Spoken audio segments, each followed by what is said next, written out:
हम ये पढ़ते हैं लास्ट लेक्चर के आगे का कंटिन्यूएशन कि शेयर जैसे इशू होते हैं तो किस किस तरह से होते हैं। जैसे इसमें सबसे नंबर वन हम सबसे पहला पढ़ रहे हैं issue of share at premium. इसका मतलब होता है issue of share above face value. दूसरे भाषा में कहूँ तो जब कंपनी की गुडविल कंपनी को लगता है बहुत ज़्यादा है तो उसका कहना ये है कि अब हमसे कोई जुड़ेगा तो हम उनसे शेयर का एक एक्स्ट्रा अमाउंट चार्ज कर सकते हैं जो हमारी गुडविल के बदले में होता है। तो जैसे कंपनी के शेयर की जो फेस वैल्यू है, फेस वैल्यू का मतलब होता है पार वैल्यू जो है, जिस वैल्यू पे शेयर बिकते हैं मान लो वो 10 रुपये है।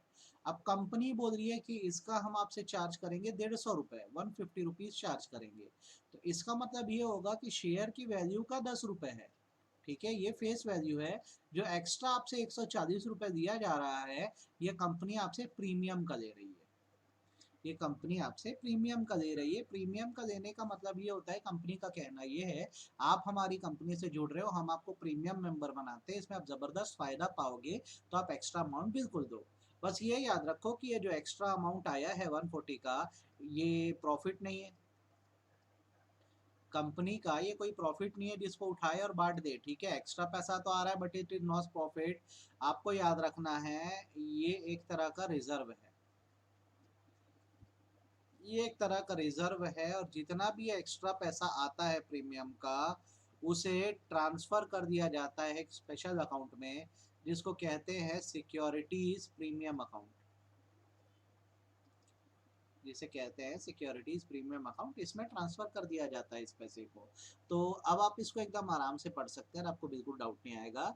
अ कंपनी में issue security at premium when it is able to sell them at price above par और अबव नॉमिनल वैल्यू, जैसे कि हमने डिस्कस किया।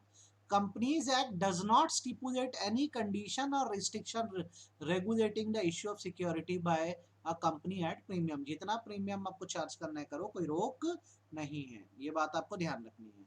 सेक्शन 52 सब सेक्शन 1 ये कहता है कि जब कंपनी शेयर्स को प्रीमियम पे इशू करती है, चाहे वो कैश पे हो या अदरवाइज हो, अदरवाइज मतलब होता है consideration other than cash. Cash दे रहे हो तो मान लो 1 करोड़ कैश दे रहे हो, नहीं तो 1 करोड़ क्या बिल्डिंग ले लो।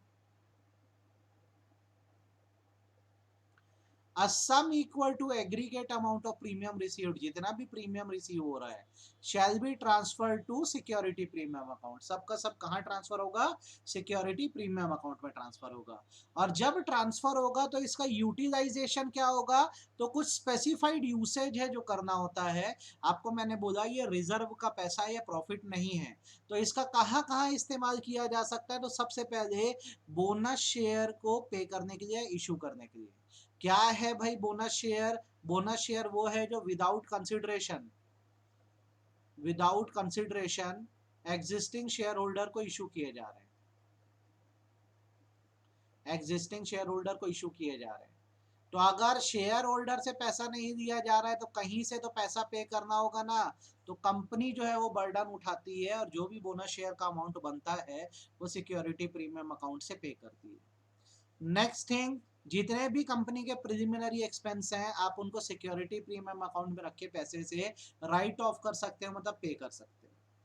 थर्ड थिंग, कंपनी ने शेयर इशू किया है या डिवेंचर इशू किया है उस पर कुछ कमीशन बनता है या कुछ एक्सपेंस होते हैं शेयर के इशू या डिवेंचर के इशू पे, आप उसे सिक्योरिटी प्रीमियम अकाउंट से पे कर सकते हो। नेक्स्ट, अगर कंपनी ने अपना प्रेफरेंस शेयर रिडीम किया है या डिवेंचर रिडीम किया है, मतलब डिवेंचर वापस किया है। अब सपोज करो जब प्रेफरेंस शेयर वापस करे तो कुछ एक्स्ट्रा अमाउंट दिए, जैसे प्रीमियम अमाउंट दिए। जैसे मैं बोलता हूँ प्रेफरेंस शेयर थे 10,000 के, मैंने जब वापस किया तो 12,000 वापस किया प्रेफरेंस शेयर होल्डर को, तो एक्स्ट्रा 2,000 जो है यहाँ पर ये माना जाएगा ये प्रीमियम ऑन रिडम्पशन है। मतलब प्रेफरेंस शेयर होल्डर को इतने समय रहने का मैं एक्स्ट्रा पैसा दे रहा हूँ। तो ये अमाउंट जो होता है प्रीमियम का, ये सिक्योरिटी प्रीमियम अकाउंट से लिया जा सकता है। सिमिलरली डिबेंचर जब रीपे होगा तो सिक्योरिटी प्रीमियम अकाउंट का यूज कर सकते हो। नेक्स्ट, जब कंपनी अपने शेयर्स वापस खरीद रही है इसे बायबैक करना बोलते हैं। तो जब कंपनी अपने शेयर बायबैक करती है तो कंपनी को शेयर होल्डर को पैसे लौटाने होते हैं।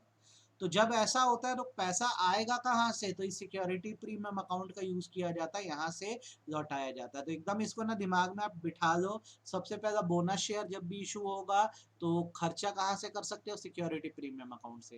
प्रिलिमिनरी एक्सपेंस होंगे, कहाँ से खर्चा करो, सिक्योरिटी प्रीमियम अकाउंट से। आप शेयर या डिवेंचर बेच रहे हो, उससे रिलेटेड एक्सपेंस या कोई कमीशन है, यहाँ से आप पे कर दो। आप प्रेफरेंस शेयर रिडीम कर रहे हो और प्रीमियम पे मतलब एक्स्ट्रा अमाउंट में यहाँ इस्तेमाल करो। डिवेंचर रिडीम कर रहे हो, इस अकाउंट का यूज करो। और अगर आप बाय बैक कर रहे हो तो भी आप इस अकाउंट का यूज करो। मतलब कंपनी से कभी भी कोई बर्डन आता है, पैसा जाता है, तो ये जो अकाउंट है वो काम आता है। आपको ये बात पता होनी चाहिए, ध्यान होनी चाहिए। ये आपका कंसेप्ट खत्म हो गया issue of share at premium का। ठीक है, अभी बताऊंगा इससे क्या रिलेटेड क्वेश्चन आते हैं। नेक्स्ट होता है issue of share at discount. Normally ये माना जाता है कि कंपनी जो है वो डिस्काउंट पे शेयर इशू नहीं कर सकती, और अगर वो ऐसा कर रही है तो वॉइड है। हाउएवर अगर वो स्वेट इक्विटी शेयर इशू कर रही है, स्वेट इक्विटी शेयर मतलब होता है डिस्काउंटेड शेयर टू एम्प्लॉइज। अगर अपने एम्प्लॉइज को डिस्काउंट में शेयर दे रही है तो कोई दिक्कत नहीं है। उसके अलावा अगर वो जनरली डिस्काउंट पे शेयर इशू करना चाहे तो ये चीज अलाउ नहीं है। लेकिन जैसा कि हर चीज के एक्सेप्शन होते हैं, ये वाला तो बात समझ गए हो ना कि सेक्शन 53 क्या बोल रहा है कि कोई भी कंपनी डिस्काउंट पे शेयर इशू नहीं करेगी। ठीक है, अगर ऐसा करती है तो वाइड है। हाउएवर अगर अपने एम्प्लॉइज को करना चाहे तो कर दे, तो आप मान के चलो ये आपका पहला एक्सेप्शन हो गया। दूसरा एक्सेप्शनल सिचुएशन ये माना जाता है, आप इसको एक्सेप्शन नंबर 2 लिख देना। पहला तो ये हो गया कि आप अपने एम्प्लॉयज को चाहो तो डिस्काउंट में दे सकते हो। दूसरा एक्सेप्शन ये हो गया कि अगर एक कंपनी अपनी डेप्ट को सेटल करने के लिए, मतलब बहुत सारे क्रेडिटर क्लेम कर रहे हैं पैसा कंपनी से, अपनी डेप्ट को सेटल करने के लिए शेयर डिस्काउंट में इशू करती है अपने क्रेडिटर्स को, वो भी एक रेजोल्यूशन प्लान में, डेप्ट रीस्ट्रक्चरिंग स्कीम में, तो ये फुल्ली अलाउ किया जाएगा। एग्जाम्पल के तौर पे अगर मैं बताऊं, मेरी कंपनी का नाम है एबीसी लिमिटेड। अब यार मैं इसमें बोलता हूं कि मेरे क्रेडिटर्स जो हैं वो क्लेम कर रहे हैं कंपनी से 5 लाख रुपए। अब कंपनी के सभी 5 लाख देने की हालत नहीं है, तो कंपनी ये कहती है कि आप हमसे 5 लाख के बदले में शेयर्स ले जाओ, 5 लाख के, और ये 5 लाख के शेयर हम आपको डिस्काउंटेड रेट में दे रहे हैं, आप हमसे 2 लाख में ले जाओ ये शेयर्स। तो कहीं ना कहीं भाई आपको कंपनी की शेयर होल्डरशिप मिल जा रही है, शेयर होल्डिंग मिल जा रही है, वो भी बहुत अच्छे डिस्काउंट रेट पे। तो अगर आप चाहो तो बिल्कुल ये कर सकते हो। ये अलाउ किया गया है कि अगर डेप्थ जो है या जो क्लेम्स है उसको शेयर में कन्वर्ट करना हो, बराबर इसके लिए प्लान बनाए और आरबीआई की गाइडलाइन फॉलो हो रही है, तो बिल्कुल आप अपने डेप्थ को शेयर में कन्वर्ट करने के लिए डिस्काउंट में शेयर्स दे सकते हो। ये बात आपको ध्यान रखनी होगी। ठीक है, अब अगर ये एक्सेप्शन को हटा दो, इसके अलावा कंपनी ने अगर डिस्काउंट पे शेयर इशू कर दिए तो क्या होगा, तो बेसिकली माना जाएगा कंपनी के ऊपर 1 लाख रुपए का फाइन लगेगा, जो बढ़ के 5 लाख रुपए का हो सकता है। और कंपनी का हर वो ऑफिसर जिसको ऑथराइज किया गया था शेयर इशू करने के लिए, जो डिफॉल्ट में है, उसको इम्प्रिजनमेंट या जेल हो सकती है 6 महीने की, या फिर फाइन लग सकता है जो 1 लाख रुपए का होगा, जो बढ़ के 5 लाख तक का हो सकता है, या तो दोनों। ठीक है, तो ये डिस्काउंट का प्रोविजन है, आपको ये पता होना चाहिए। तो इसमें ये आपको वैल्यू बेस में पूछेगा तो आप इसको थोड़ा सा ना अच्छे से कन्वर्जन वाला पॉइंट करके रखना। नेक्स्ट आता है स्वेट इक्विटी शेयर। स्वेट का मतलब होता है आपका हार्डवर्क, आपका खून पसीना। ठीक है, इक्विटी मतलब होता है ओनरशिप। तो स्वेट इक्विटी शेयर का मतलब होता है एक एम्प्लॉय को उसके खून पसीने के बदले में जब कंपनी में शेयर ऑफर किए जाते हैं तो उसे स्वेट इक्विटी शेयर कहते हैं। नॉर्मली अगर मैं आपको बताऊं तो होता क्या है, तो अक्सर होता ये है, अक्सर होता ये है कि जैसे एक एम्प्लॉय है, अब मान लो वो इतने साल से हार्डवर्क कर रहा है, आप उसको क्या करते हो, मॉनेटरी टर्म्स में फायदा देते ही देते हो। जैसे कि आप उसको टाइम टाइम पे बोनस देते हो, ठीक है, एक्स्ट्रा रिवॉर्ड देते हो। ये सब बहुत अच्छी चीज है और ये देना भी चाहिए।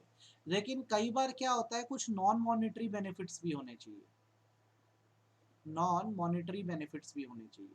अब आप पूछोगे सर ये नॉन मॉनेटरी बेनिफिट्स क्या होंगे इनके लिए, तो मैं ये बोलूंगा आप इनको क्या करो, शेयर दे दो, वो भी डिस्काउंटेड रेट पे।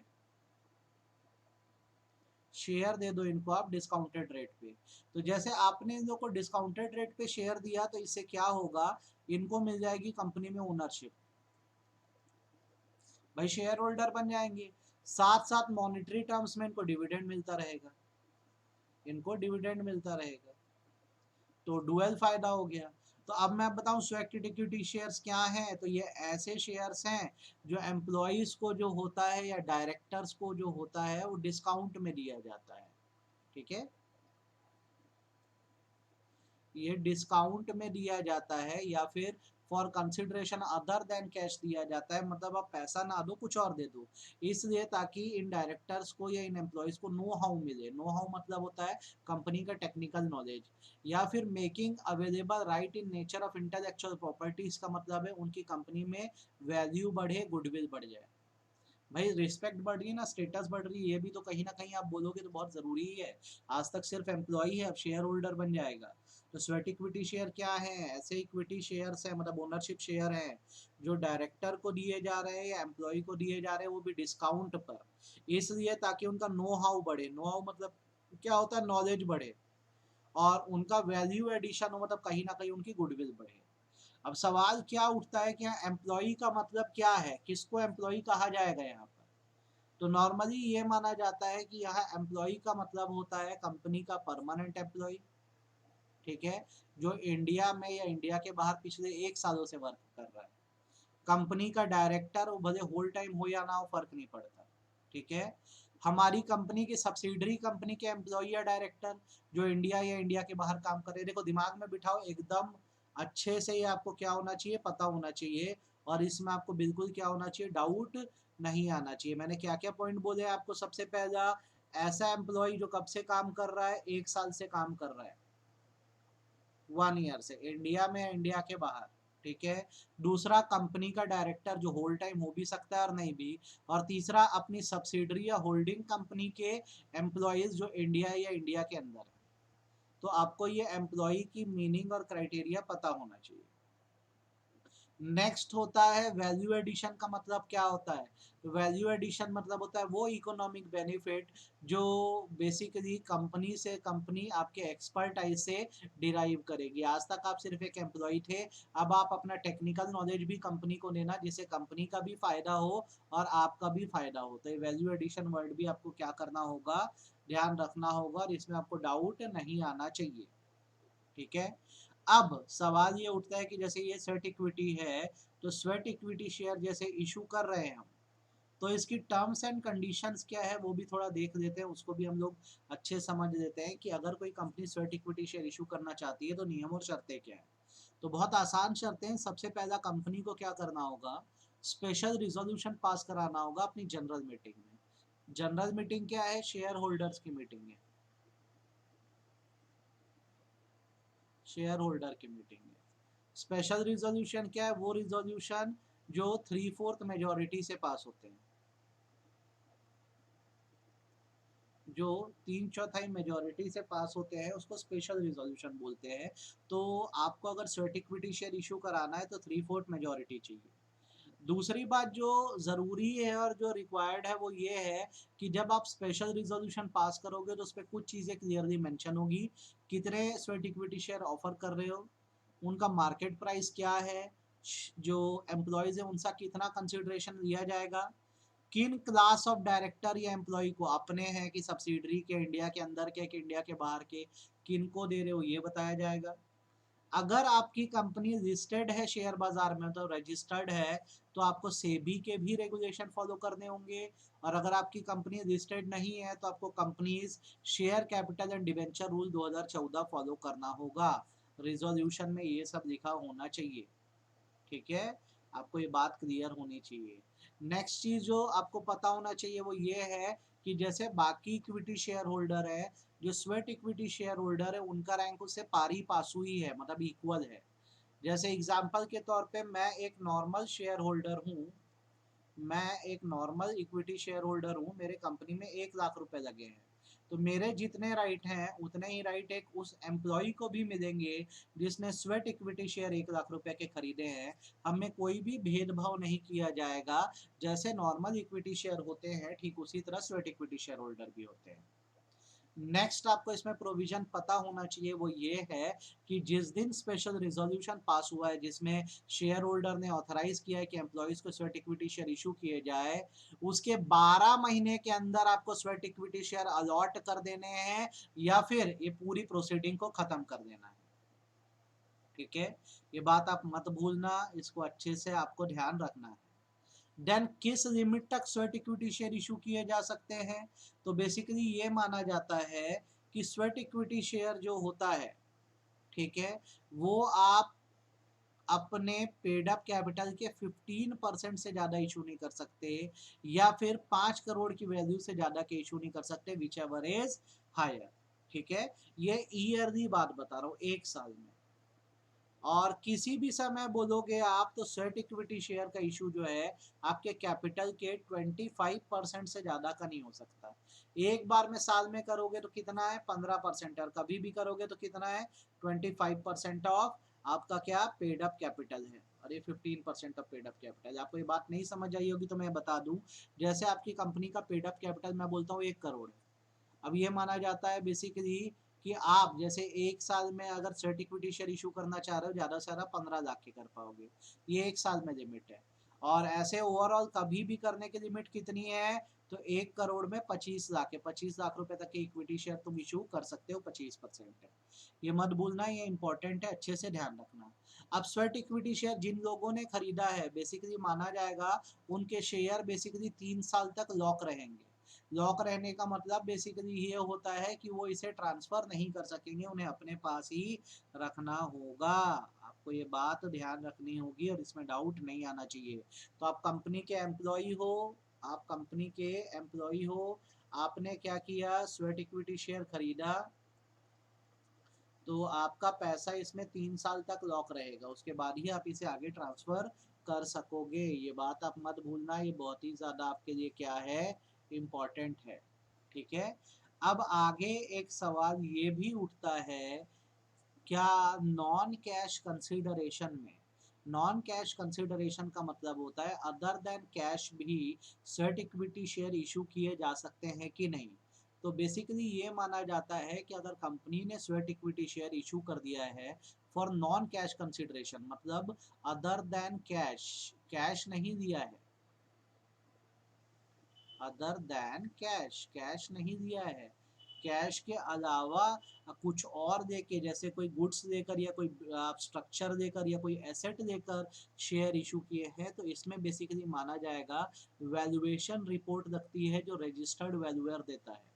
ठीक है, और ये माना जाता है कि आपने जो भी नॉन कैश कंसिडरेशन दिया है, मतलब कैश के अलावा जो भी आपने दिया है उसकी बुक्स ऑफ अकाउंट्स में एंट्री कैसे होगी, तो किस प्रकार से इसका ट्रीटमेंट होगा, तो बेसिकली ये माना जाएगा कि ये डेप्रीशिएबल एसेट होगी और इसकी एंट्री बैलेंस शीट में ज़रूर होगी, इसकी एंट्री बैलेंस शीट में ज़रूर होगी। ये बात आप ध्यान रखना, मैं दोबारा पूरी बात को रिपीट कर रहा हूँ। जैसे मैं कंपनी का एम्प्लॉई हूँ, सपोज करो मैं कंपनी का एम्प्लॉई हूँ, तो सपोज करो जैसे मैं क्या कंपनी का एम्प्लॉई हूँ, अब मेरे को ना कंपनी में शेयर ऑफर किए गए 1 लाख के, तो कंपनी को मैं क्या बोला, मैं आपको 1 लाख रुपए कैश नहीं दूंगा, मैं इसके बदले आपको क्या करता हूँ 1 लाख की ज्वेलरी दे देता हूँ, या मैं आपको 1 लाख की बाइक दे देता हूँ, या मैं आप लोग को 1 लाख का प्लॉट दे देता हूँ। तो बेसिकली इसे नॉन कैश कंसिडरेशन बोला जाएगा, और बेसिकली इसकी एक वैल्यूएशन रिपोर्ट बनती है और इसका ट्रीटमेंट क्या होता है कि ये जो नॉन कैश कंसिडरेशन में एसेट दी गई है वो डेप्रिशिएबल एसेट होनी चाहिए, और बैलेंस शीट में ये एसेट कैरी फॉरवर्ड होती है एज पर अकाउंटिंग स्टैंडर्ड।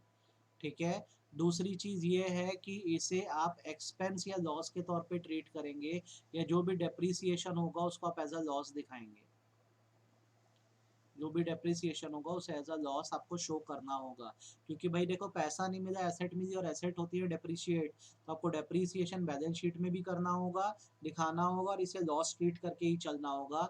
ये VIMP कंसेप्ट है, इसको बहुत अच्छे से करना, और इसमें आपको बिल्कुल डाउट नहीं होना चाहिए। तो लेक्चर यहाँ पे मैं रोक रहा हूँ, अब नेक्स्ट लेक्चर में मैं आपको आगे पढ़ाता हूँ।